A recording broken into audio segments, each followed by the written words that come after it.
नमस्कार. महाराष्ट्र योजना कॉर्नरमध्ये आपल्या सर्वांचे स्वागत आहे. आजच्या व्हिडिओच्या माध्यमातून आपण बघणार आहोत की संजय गांधी निराधार योजनेसह श्रावणबाळ निवृत्ती वेतन योजनेअंतर्गत पात्र असलेल्या दिव्यांग बांधवांना आता मासिक वेतन हे म्हणजेच की त्यांचं जे पेन्शन आहे ते आता 2,500 रुपये मानधन दिलं जाणार आहे.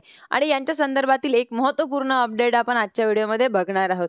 म्हणजेच की आता तुम्ही जर माझ्या चॅनलवरती पहिल्यांदा आला असाल तर चॅनलला लाईक, सबस्क्राईब आणि शेअर करायला विसरू नका.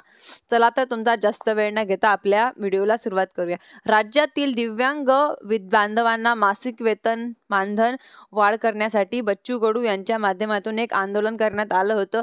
याच वेळी शासनाच्या माध्यमातून त्यांचे मानधन वाढवण्यासाठी संदर्भातील आश्वासन देण्यात आलेलं होतं. परंतु म्हणजेच की 3 सप्टेंबर 2025 रोजी मंत्रिमंडळाच्या बैठकीमध्ये राज्य मंत्रिमंडळाच्या माध्यमातून राज्यातील दिव्यांग बांधवांना मासिक 2,500 रुपये मानधन देण्यासाठी मंजुरी दिलेली आहे.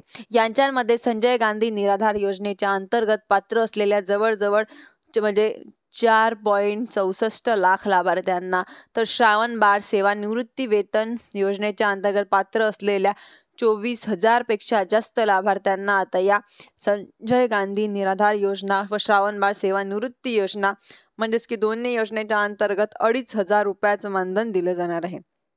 यांच्यासाठी ऑक्टोबर 2025 पासून हे मानधन वाढ करण्यासाठी राज्य मंत्रिमंडळाच्या माध्यमातून मंजुरी देण्यात आली आहे. जवळपास 750 कोटी रुपयाचा अतिरिक्त निधी यासाठी लागणार आहे. मंत्रिमंडळाची जी मीटिंग झाली व त्यामध्ये निर्णय हा घेण्यात आलाय. मंत्रिमंडळाच्या माध्यमातून मंजुरी देण्यात आलेली आहे. या संदर्भातील GR निर्गमित केला जाईल. अंतर्गत काही नवीन बदल असतील तर ते त्यामध्ये सांगण्यात येणार आहे. धन्यवाद.